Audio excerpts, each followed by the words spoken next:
बिस्मिल्लाहिर्रहमानिर्रहीम। अस्सलाम वालेकुम नाज़रीन, आपका मेज़बान अली हुसैन स्काई न्यूज़ के साथ एक बार फिर से हाज़िर हूँ। पाकिस्तान की सियासत किस डगर चल पड़ी है, पाकिस्तान के हालात और इनका ज़िम्मेदार कौन, इसके ऊपर बात करता हूँ। इससे पहले मैं आपको बता दूँ कि ताकतवर और अवाम दो चीज़ें अलग अलग हैं। ताकतवर अपने फैसले थोपता है, मनवाता है ज़बरदस्ती, लेकिन अवाम जो हैं उन्होंने एक अपना फैसला रखा हुआ है, एक उनका अपना ज़ाती फैसला है। जो आईने पाकिस्तान, जो कानून पाकिस्तान का, जो दस्तूर है पाकिस्तान का, वो उन्हें हक देता है, वो है वोट का फैसला। अब ताकतवर पॉलिटिकल इंजीनियरिंग कर सकता है, ताकतवर अपने लोगों को जितवा सकता है, ताकतवर बहुत कुछ कर सकता है, लेकिन वो अवाम से उनका वोट का हक नहीं छीन सकता है। हो ही नहीं सकता कि दस्तूर बदल दे और अवाम से वोट का हक छीन ले और कहे कि जो भी हुकूमत, जो भी नुमाइंदे पार्लियामेंट में या असम्बली में आएंगे वो सिर्फ मेरे सिलेक्टेड लोग होंगे। ऐसा नहीं हो सकता है। अवाम जो हैं वो जमहूर है और जमहूरियत पाकिस्तान में है, भले ही टूटी फूटी या लूली लंगड़ी है, लेकिन आमरीत से जमहूरियत बेहतर होती है। आमरीत जितनी भी अच्छी हो, जितनी भी कमाल की हो, आज की जमहूरियत को आप अगर कंपैरिजन करें, क्या कहते हैं, मुशर्रफ साहब की डिक्टेटरशिप से, तो मुशर्रफ साहब की जो डिक्टेटरशिप थी, कम अज़ कम उस दौरान भले ही लोगों के ऊपर जुल्म, भले ही लोगों के ऊपर जबर हुआ, भले ही अदालतें क्या कहते हैं ख़त्म कर दी गई, सस्पेंड कर दिया गया अदलिया का निज़ाम, भले ही जजेस को हटा दिया गया, जो मर्जी कर दिया गया, अवाम को रिलीफ दिया गया। आप देख लें उस टाइम चीनी, दूध, पत्ती, क्या कहते हैं, घी, आटा, हर चीज़, पेट्रोल, डीजल, बिजली, गैस, ये सारी चीज़ें उस टाइम क्या कहते हैं बिल्कुल नॉर्मल और मामूली सी कीमत में अवाम तक इनकी रसाई थी। वो डिक्टेटरशिप थी। अब जमहूरियत है पाकिस्तान में, और जमहूरियत क्या है कि किसी एक पार्टी की हुकूमत भी नहीं है। 14 मिक्स अचारी मुरब्बा जिसे कह लें या मिक्स अचार कह लें, 14 पार्टीज का इकट्ठा हुआ है। वो 14 ज़हन इकट्ठे हुए हुए हैं, 14 सोचें, 14 नज़रिए, 14 अलग अलग क्या कहते हैं करप्ट लोग इकट्ठे हो के पाकिस्तान पे मुसल्लत हैं। इनको भी जमहूरियत है, ये भी जमहूरियत है, क्योंकि 14 पार्टी अवामी नुमाइंदे हुकूमत कर रहे हैं। मगर उस डिक्टेटरशिप से ये अच्छी है, भले ही इसमें आटा महंगा है, बिजली महंगी हो चुकी है, गैस, डीजल, पेट्रोल, घी, चीनी, तमाम चीज़ें महंगी हो चुकी हैं, लेकिन जमहूरियत होती है। क्यों कि जमहूरियत में अवाम को अपना क्या कहते हैं वोट का हक डालने का इजाज़त होती है। वो अपना क्या कहते हैं इंतखाब अपने नुमाइंदों का खुद करते हैं। तो अब ताकतवर जो सियासी इंजीनियरिंग कर रहा है, और एक तरफ ताकतवर की सियासी इंजीनियरिंग है और दूसरी तरफ आइडियोलॉजी है, नज़रिया है। इसके ऊपर इमरान खान साहब ने खिताब किया कल कि एक तरफ ताकतवर अपना इंजीनियरिंग कर रहा है, पॉलिटिकल इंजीनियरिंग कर रहा है और कर चुका है तकरीबन, बस थोड़ा सा ही आखिरी मराहिल में चीज़ें चल रही हैं। दूसरी तरफ आइडियोलॉजी है, नज़रिया है, हकीकी आज़ादी का नज़रिया है, अवाम के राइट का नज़रिया है, अवाम के दस्तूर और अवाम के हकूक़, अवाम की तमाम क्या कहते हैं वेलफेयर का नज़रिया है, और एक तरफ ताकतवर है। अब जीतेगा कौन? क्या ताकतवर जीतेंगे या अवाम का जो आइडियोलॉजी है या अवाम के लिए जो आइडियोलॉजी बनाई गई वो जीतेगी, या एक नज़रिया जीतेगा? इसके ऊपर इमरान खान साहब ने खिताब किया है। इमरान खान साहब ने सबसे पहले कहा कि हुकूमत, ये जो 14 मुरक्कबाती मिक्स अचार है, इस हुकूमत ने आते ही 12 महीनों में या 14 महीनों में 12 लाख लोग पाकिस्तान से छोड़कर चले गए। ऐसे पाकिस्तानी दिन को दुनिया अपने ममालिक में बुलाने के लिए तैयार है, एक्सेप्ट करने के लिए तैयार है। यूरोप, अमेरिका, कनाडा, इधर से वीज़े उनको मिल रहे हैं और वो वहाँ पे सेटल भी हो जाएंगे। अब ये वो लोग हैं जो नॉर्मल पाकिस्तानी कॉमन लोग नहीं हैं, ये लोग प्रोफेशनल्स हैं, मतलब डॉक्टर हैं, इनमें इंजीनियर्स हैं, उसके अलावा क्या कहते हैं बहुत साइंटिस्ट टाइप लोग, जो बड़े बड़े वेल एजुकेटेड लोग हैं, कारोबारी ज़हन के लोग, ये तमाम वो लोग हैं जो प्रोफेशनल्स हैं, जिन लोगों से एक मुल्क की तरक्की का हिस्सा होता है, जो एक मुल्क की तरक्की का असासा होते हैं। इमरान खान साहब ने कहा कि 12 लाख के करीब लोग पाकिस्तान छोड़कर चले गए और दूसरे ममालिक की तरक्की का जाके हिस्सा बनेंगे या बन गए। अब इनको वहाँ पे मुलाजमत तो मिल जाती है, क्योंकि ये प्रोफेशनल्स होते हैं और ये माशरे की तरक्की का हिस्सा भी होते हैं। इसके अलावा जो सबसे अहम चीज़ है वो ये कि ये लोग अपना पैसा भी साथ ले जाते हैं।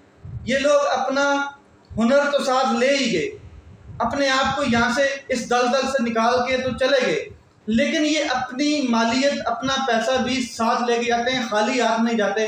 और जब ये जाते हैं मुल्क से, ऐसे प्रोफेशनल लोग, तो ये अपनी चीज़ें बेचते हैं, पैसे को, रुपए को डॉलर में कन्वर्ट करते हैं और डॉलर उठा के पाकिस्तान से बाहर ले जाते हैं। यानी कि दो नुकसान।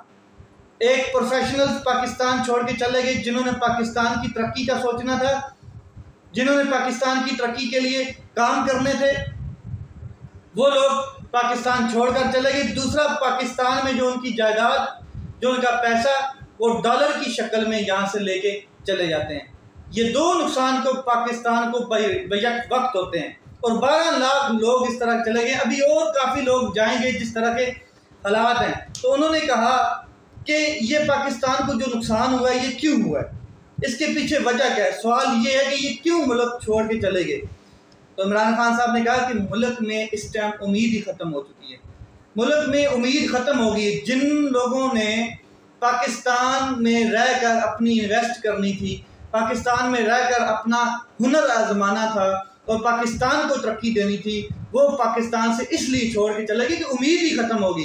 क्योंकि उन्होंने देखा कि 30 साल से जो लोग करप्ट लोग, चोर लोग, लुटेरे लोग, मनी लॉन्ड्रर्स, क्या कहते हैं, तमाम ऐसे लोग जो 30 साल से करप्शन करके अपना पैसा लेके बाहर जा रहे हैं, उन लोगों को पाकिस्तान की ताकतवर हलकों ने, मुक्तदर हलकों ने दोबारा पाकिस्तान के ऊपर मुसल्लत कर दिया। उन्हीं लोगों के केसेस माफ़ कर दिए। 16 अरब के केसेस, 17 अरब के केसेस, 1100 अरब के केसेस माफ़ किए गए। उन्हीं को पाकिस्तान के ऊपर दोबारा मुसल्लत कर दिया गया। तो साथ ये भी बताया इमरान खान साहब कि ये लोग, इनकी चोरी के रिकॉर्ड्स हैं, इनके ऊपर डॉक्यूमेंट्रीज बनी हुई हैं बीबीसी की, इनके ऊपर किताबें लिखी हुई हैं, इनकी चोरी के जिक्र किताबों में हुए हैं, जो ब्रिटिश में किताबें पढ़ाई जाती हैं, सिलेबस का हिस्सा है। ये वो लोग जिनको दोबारा इस पूरे निज़ाम ने, इस माफिया को दोबारा पाकिस्तान के ऊपर मुसल्लत किया। फिर भी अवाम ने हौसला था, अवाम ने, और जो लोग पाकिस्तान छोड़ के जा रहे थे उनमें ये थोड़ी सी उम्मीद थी कि हो सकता है इलेक्शन हो जाए और इलेक्शन में हम अपना जो जमहूरियत का हक है, हमारा वोट, वो अदा करके हम इनके खिलाफ वोट देंगे और हम दोबारा अपने नुमाइंदे ले आएंगे। मगर पूरे निज़ाम को ताकतवर ने जकड़ लिया, पूरे निज़ाम में अदल को भी जकड़ लिया। साहब, अदलिया भी इस टाइम कंट्रोल्ड हो, अदलिया भी फैसले दे के पछता रही है कि हमारे फैसले तो पड़े हैं, अब हमारे फैसलों पे अमल कौन कराएगा। क्योंकि अदलिया की अपनी कोई फोर्स तो होती नहीं है, अदलिया की कोई पुलिस अपनी नहीं है, अदलिया की अपनी कोई, क्या कहते हैं, इस तरह की फोर्स नहीं जो इम्प्लीमेंट करवाए चीज़ों को, अपने फैसलों को ही इम्प्लीमेंट करवा सके। क्योंकि वो भी वज़ारत दाखिला के अंदर तमाम फोर्सेस और उन्होंने ही इम्प्लीमेंट करवाना होता है। तो सब चीज़ें कंट्रोल्ड हो चुकी हैं। तो इस वजह से लोगों ने पाकिस्तान छोड़ना शुरू कर दिया, क्योंकि उम्मीद ही ख़त्म हो गई। फिर जो थोड़ी सी उम्मीद बची थी लोगों में इलेक्शन के हवाले से कि इलेक्शन होगा तो बेहतरी आ जाएगी, वो भी ख़त्म हो गई। अब जो नया सीन शुरू हो चुका है, बल्कि जो शुरू क्या आखिरी मराइल में वो ये कि पॉलिटिकल इंजीनियरिंग की जा रही है। दोबारा इन्हीं लोगों को लाया जाएगा, ये आप देखिएगा कि ये दोबारा लोगों को ला के मुसल्लत किया जाएगा पाकिस्तान के ऊपर। बंदर बांट शुरू हो चुकी है। दूसरा, इमरान खान साहब ने कहा कि इनको पता है कि पाकिस्तान तहरीक-ए-इंसाफ के जितने लोग हम तोड़ रहे हैं, ये नून लीग या पीपल पार्टी के साथ तो बड़ी मुश्किल से जाएंगे, बहुत मुश्किल ये मिक्स हो जाएं। तो इन्होंने क्या किया, ताकतवर लोगों ने, कि दो पार्टियां तख्लीक कर दी, दो पार्टियां बनाई, एक KPK को हैंडल करे और एक पंजाब के जो अराकीन हैं जो पाकिस्तान तहरीक-ए-इंसाफ इशारे के ऊपर छोड़ चुके हैं, जिनको क्या कहते हैं भेड़ बकरी की तरफ इशारा किया गया कि चले आप इस साइड पे हो जाएं, तो अब इनकी पार्टी बना दी गई, IPP बना दी गई जो जहांगीर तरीन खान साहब हैंडल करेंगे, और दूसरी परवेज खटक साहब की क़यादत में एक पार्टी बना दी गई। अब आप अंदाज़ा लगा लें कि जितने लोग दोनों पार्टियों में शामिल हैं, इनकी तारीफ पाकिस्तान के सादा अल्फाज में पता क्या की जाती है, लोटा लोटा, ये लोटे हैं सारे, ये तारीफ है इनकी, ये पाकिस्तान की नज़रों में लोटे हैं। पाकिस्तानी अवाम इनको मुस्तरद कर चुकी है, और ताकतवर क्या चाहते हैं कि 40 सीटें एक को दे दी जाएँ, 20 एक को दे दी जाएँ, 30 एक को दे दी जाएँ, इस तरह मिल के फिर कोalition हुकूमत बना के फिर रगड़ा लगा के अवाम को अगले 10-15 साल जो भी है जलीलो खुबार कर दिया जाए।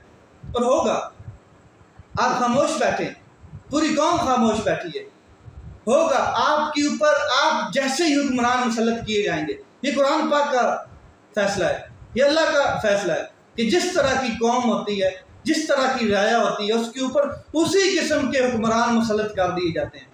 अब आप देख लें कि आपके सामने नाइंसाफियाँ होती हैं, आपने कभी आवाज़ नहीं उठाई, आप उनको रोकना तो बहुत दूर की बात है, उनके खिलाफ मजम्मत करना तो आपने कभी दिल में बुरा महसूस नहीं करवाया।